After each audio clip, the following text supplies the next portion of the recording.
호르트에 대해서만 오늘 일단 말씀을 드리겠습니다. 호르트는 에덴 동산이 실제로 존재하지 않았다, 그렇게 이야기하는 거예요. 뭐라고 얘기했냐? 나는 에덴 동산 같은 것은 존재하지 않았다고 생각하며, 무슨 얘기예요? 나는 하나님의 창조를 믿지 않습니다. 그렇죠? 아담의 타락도 영국의 시인 코올리지가 정확히 지적한 것처럼 그의 후손들의 타락과 전혀 다를 바 없다고 생각한다. 여러분, 아담의 타락 때문에 죄가 들어와서 모든 인류에게 죄가 전가가 됐잖아요.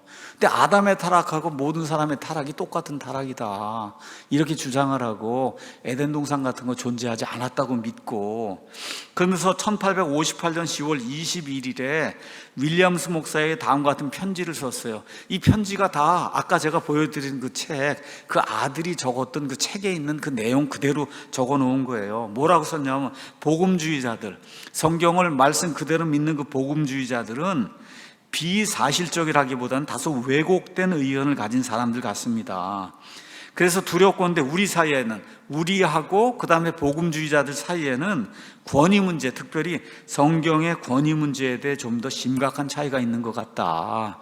본인도 인정을 하는 거예요. 본인은 성경의 권위 그거 중요하지 않다고 생각하는데 복음주의자들은 성경이 최고 권위라고 이렇게 생각한다는 거죠. 그러면서 또 뭐라고 이야기하냐? 성경에 오류가 없다, 이런 걸 믿지 않는 거예요. 그래서 당신의 협조를 얻기 위해서 내가 신약 성경에 절대 무오류성을 믿어야 한다면 유감스럽게는 당신과 함께 할 수 없습니다.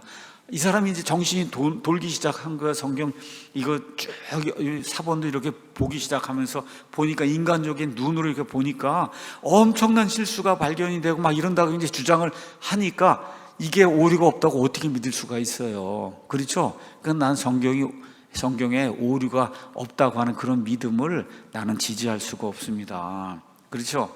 이렇게 이제 이야기하고, 또 호르트는 아까 말씀드린 대로 1859년에 다윈의 진화론이 나왔잖아요. 그래서 자기 동료인 웨스코트에게 아주 흥분된 어조로 이렇게 이제 편지를 썼습니다. 다윈에 대해서 좀 읽어봤습니까? 그 진화론에 대해 무엇라 말할 수 있을까요?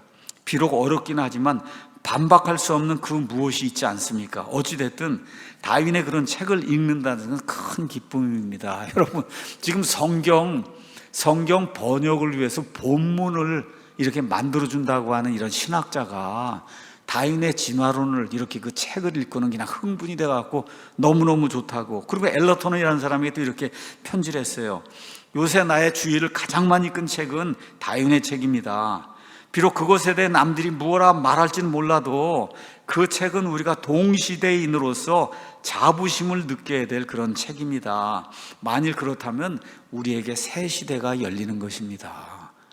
여태까지 하나님의 창조, 그렇죠? 이런 모든 거, 이런 것들 믿고 지금까지 살아왔는데 진화론이 이렇게 이제 일어나갖고 그래서 사람들에게 이제 널리 파급이 되면 이제 하나님 없이 살 수 있는 이런 시대가 우리 앞에 열리는 거다. 이런 사람이 성경 본문학자로, 그래서 현대 역본들의 모체가 되는 이런 비평 본문을 이제 만들어 준 거죠. 아까 제가 말씀드린 대로 이 호르트는 코올리치라고 한 그런 사람을 아주 존경했어요.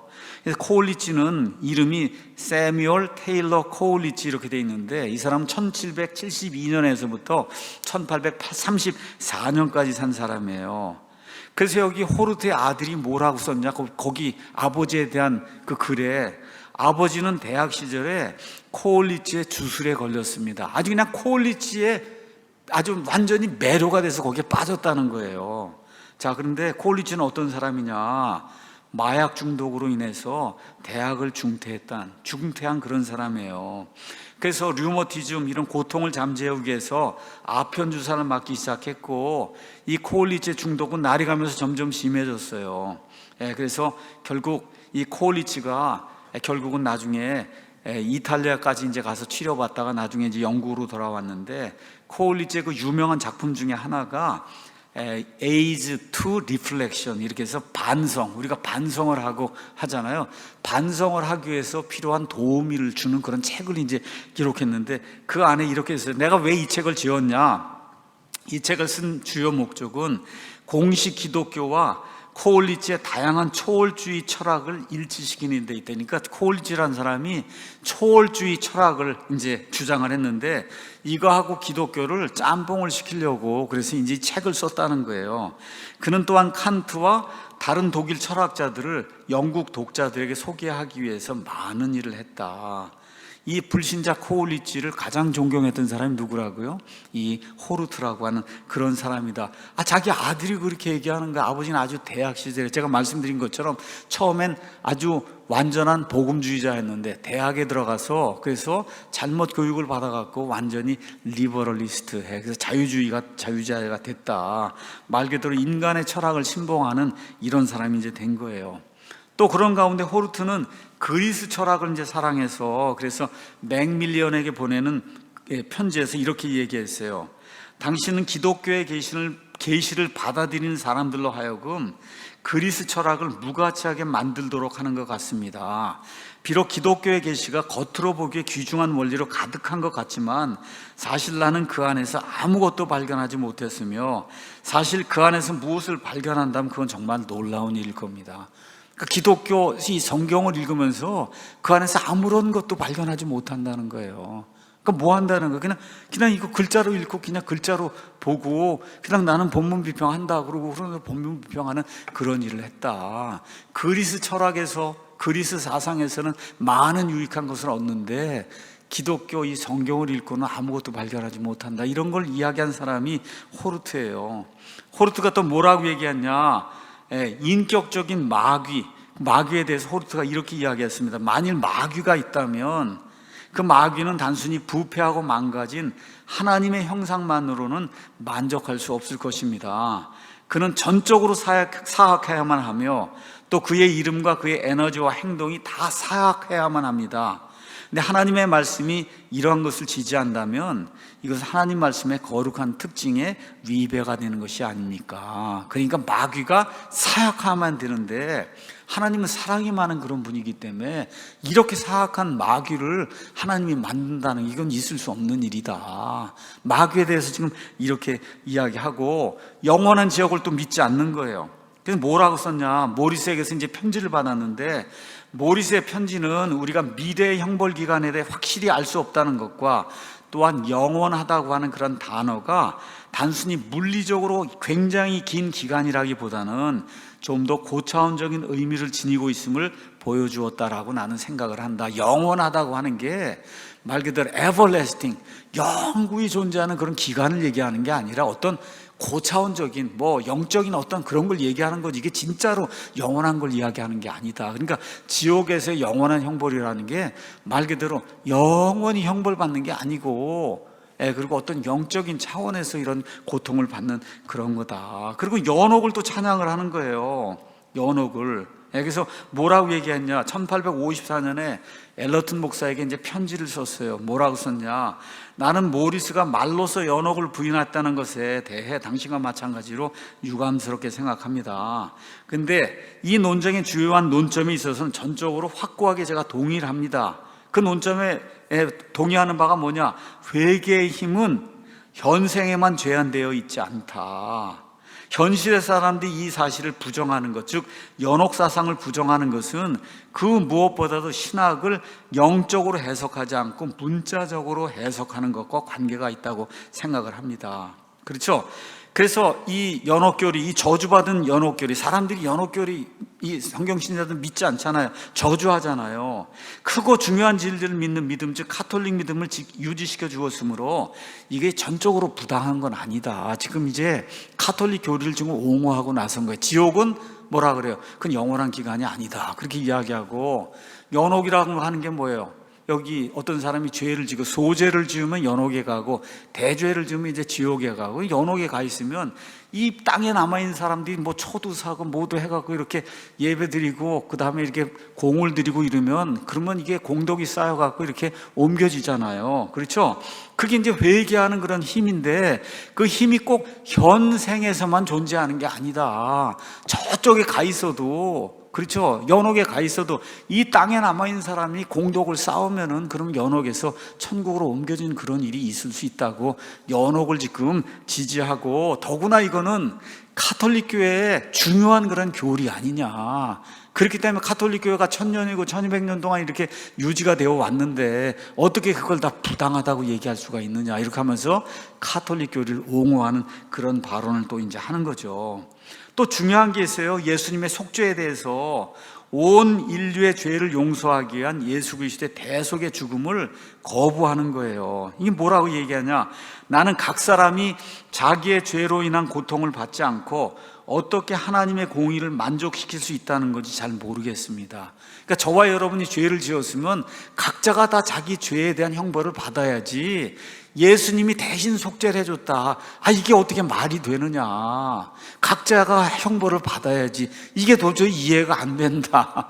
여러분, 이해가 안 되죠. 예수님 믿지 않는 사람이니까. 그렇잖아요. 그래서 호르트는 이렇게 예수 그리스도의 이 단번 속죄에 대한 가르침을 이단으로 이렇게 생각했어요. 예수 그리스도가 우리의 죄를 대신해서 죽기까지 고통당하셨다는 것보다 더 성경적이지 못한 것은 아무것도 없습니다. 정말로 그것은 거의 보편적 이단 교리의 한 측면입니다. 예수님의 십자가 대속의 교리가 그것처럼 비성경적인 그런 교리가 없다는 거예요. 그렇죠? 그래서 그것은 거의 보편적인 이단 교리의 한 측면이죠. 이 정도까지 이야기하는 거예요. 누가? 현대 역본들의 모체가 되는 비평 그리스도 본문, 이 비평 그리스도 본문을 만들어주고 거기다가 서문을 쓴 사람이 호르트인데, 호르트가 지금 그렇게 이야기하는 거예요.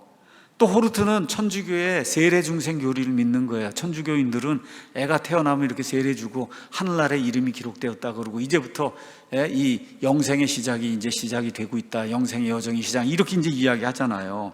뭐라고 얘기하느냐? 우린 로마 가톨릭 교회가 가르치는 대로 유아 세례를 통한 중생을 가장 중요한 교리로 지킵니다.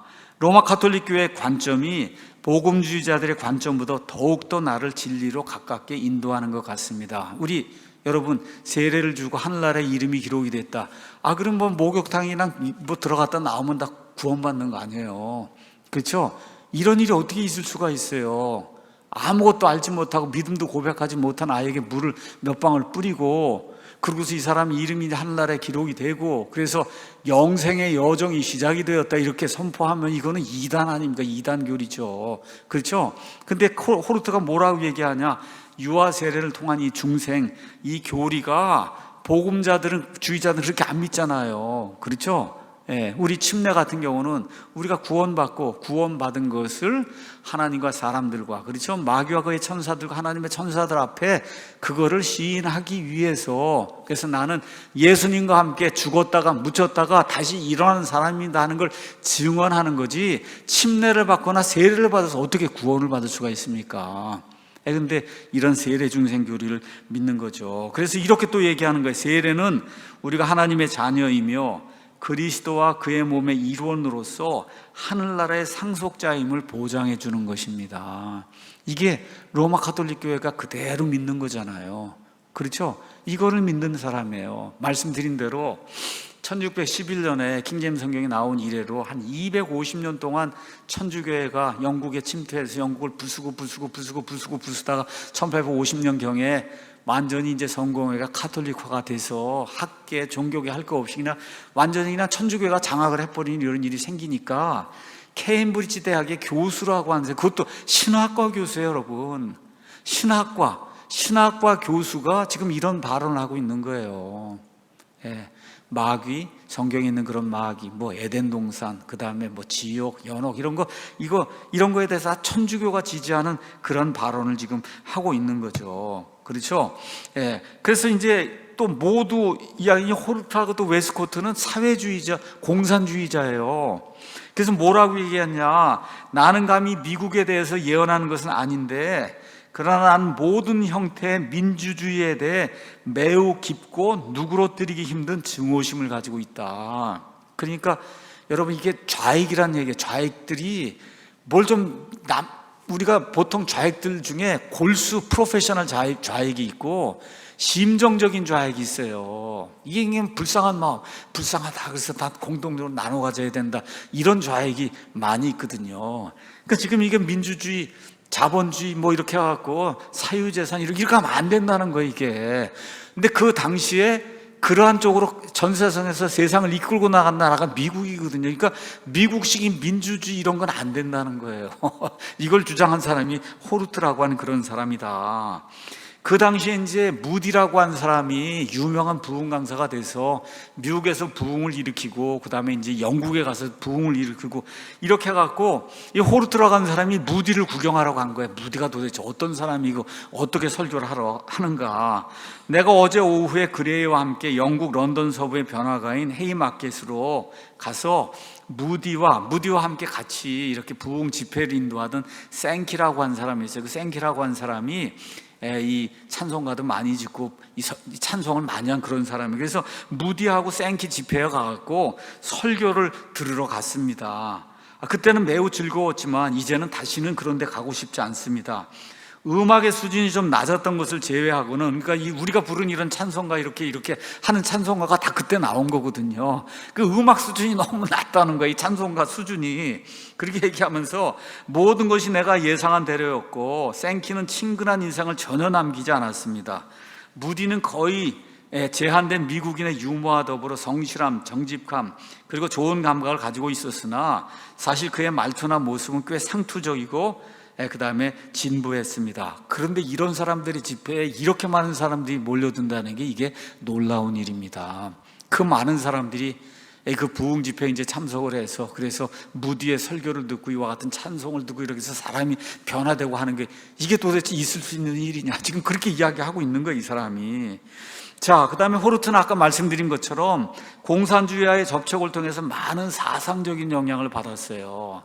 자, 제가 말씀드린 대로 영국의 모든 문제를 일으킨 사람들은 1800 몇 년에 태어나서 1880 몇 년, 90년대 죽은 사람들이에요.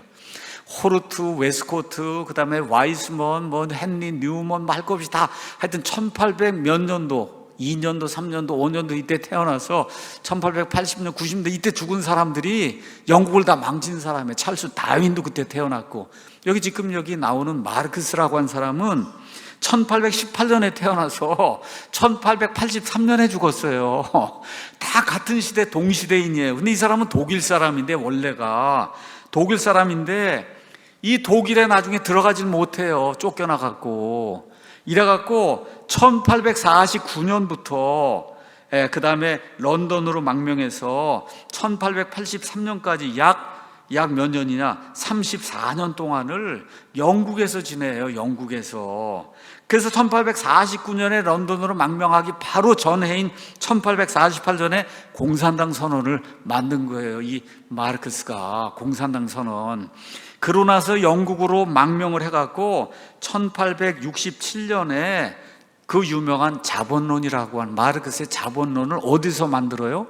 영국에서 만든 거예요. 그러니까 그 당시 영국은 말 그대로 그냥 완전히 천주교, 그 다음에 인본주의, 진화론, 그렇죠. 그 다음에 지금 공산주의까지 들어와 갖고 그냥 사회가 완전히나 아수라장이 된 그런 사회다. 이 영국이라고 한 그 당시 사회가. 이런 사회 속에서 성경 비평해야 되겠다고 해갖고 성경 개정이 나오고 이런 가운데 이 호르트라고 한 사람이 공산주의에 이제 심취를 해갖고 1850년경에 엘러튼 목사에게 이런 편지를 썼어요. 나는 여기서 앞으로 3, 4년 동안 공산주의에 대해 연구하기로 했습니다. 이건 참으로 좋은 그런 결정인 것 같습니다. 공산주의에 대해서. 아니, 지금 하나님의 말씀하고 공산주의는 완전히 그냥 대척점에 있는 거 아니에요. 그렇잖아요. 근데 공산주의를 연구하겠다는 거야. 이 목사가 되고, 그 다음에 교수가 되고, 신약성경 본문을 만들어주겠다는 사람이 공산주의 연구를 하겠다는 거예요. 그러면서 뭐라고 썼냐? 확실히 모든 사람은 하나님의 청지기로 예정을 받아 자기 이웃의 유익을 위해 그분께서 자기에게 주신 모든 복과 달란트, 즉 권력과 부와 영향력, 지위, 출신 등을 공산주의자들처럼 나누면서 살아야 된다. 완전 사회주의자란 말이에요. 완전히 사회주의자. 또 무슨 일이 있었냐? 이제 웨스코트하고 같이 유령 길드를 만들어서, 제가 다음 주에는 이제 유령 길드에 대해서 이제 설명을 할 거예요. 이 웨스코트라고 한 사람이 어떤 생각을 가졌냐? 우리나라에 귀신 사상을 가지고 있었어요. 귀신 사상. 이렇게 해갖고 사람이 죽은 다음에 이 나쁜 일 한 사람이 금방 지옥에 가는 게 아니라 몇 달을 떠돌아다닌다는 거예요. 떠돌아다닌다. 이래갖고 예배당에 가서 자기가 이렇게 기도하고 있으면 수백 명의 귀신들이 나타난다는 거예요. 저렇게 웨스코트가 이렇게 앉아 있으면은 그 옆에 수백 명의 이제 귀신들이 이렇게 나타난다. 이렇게 해갖고 그래서 이 영적인 이런 존재들하고 어떤 교통을 하는 이런 클럽을 우리가 좀 만들면 어떻겠느냐 이래갖고 만든 클럽의 이름이 유령 길드라고 하는 게 여러분 옛날에 이렇게 뭐 여러 사람들이 모여갖고 그래서 뭐 이 직무를 짜든지 이런 거 할 때 길드를 만든다 그랬잖아요. 그래서 유령 길드, 유령 단체 조직을 이제 이 사람들이 만들었어요. 그래서 암탉과 수소 클럽이라고 하는 이러한 그 유령 길드 조직을 만들어 갖고 유령들, 귀신들하고 영적인 접촉을 시도하는 그런 일을 했던 이런 사람이다. 이런 사람이 신약 성경 비평 본문을 만들고 그 비평 본문의 서문을 쓴 호르트라고 하는 그런 사람이다. 근데 이거는 우리가 악평을 한 게 아니라 호르트의 아들이 써놓은 호르트의 삶과 편지라고 하는 그 책 안에 있는 내용을 그대로 여러분들에게 전달해 준 거예요. 아들이 쓴 거예요. 자기 아버지는 이렇게 훌륭한 사람입니다 하고 써놓은 거예요. 자, 어떤 사람이 이 정도로 비성경적이며 무신론적 신앙을 가질 수 있다는 것은 그리 놀라운 사실이 아니다. 사무엘 깃박사가 이야기하는 거예요. 뭐 그렇게 가질 수 있죠. 뭐 공산주의자가 될 수도 있고, 뭐 마귀가 인격적인 존재가 아니라고 그럴 수도 있고, 유령이 있다고 그러고 귀신이 있다고 그러고, 뭐 그렇게 믿을 수 있잖아요. 그런데 성경을 믿는 설교자나 아니면 성경 본문 비평학자, 또 케임브리지 대학 신학과 교수라고 하는 사람이, 그렇죠, 이런 걸 믿고 그럼 그 성경 본문을 만들어준다고 하면 이건 심각한 일이 아니냐. 아인슈타인은 위대한 지식인이었는데 성경을 거부했어요. 그러니까 그 사람이, 아인슈타인이 성경에 대해서 이야기하면 이 세상에 어느 사람도 그의 말을 믿지 않습니다. 그렇죠? 왜 그래요? 이 사람은 성경의 권위를 부인한 사람이기 때문에 이 사람이 성경에 대해서 논의하는 것 자체가 아무 소용이 없다는 거예요. 근데 지금 이상한 일이 기독교 안에서 발생하고 있다. 그건 뭐예요? 이 호르트라고 하는 이 사람이 기독교의 아주 기본적인 진리, 예수 그리스도의 단번 속죄, 이런 걸 다 부인하고 지옥을 부인하고 연옥을 시인하고 세례 중생을 이거 시인하고 카톨릭 교회 이와 같은 것들을 마리아 숭배하고 그 다음에 귀신이 있다고 이런 거 지금 숭배한다고 고백을 하고 있는데, 이런 사람이 만들어준 이와 같은 본문이 이 세상에서 가장 좋은 본문이고 킹제임스 성경 근간인데 이런 본문보다 뛰어난 본문이라고 얘기하면 너무나 많은 사람들이, 심지어 성경 신자라고 하는 사람들이 박수를 치는 이런 아이러니한 일이 지금 이 세상에서 발생하고 있다. 지금 이런 일이 발생하고 있는 거예요. 안타까운 일이. 그렇죠? 왜 이런 일이 생기느냐?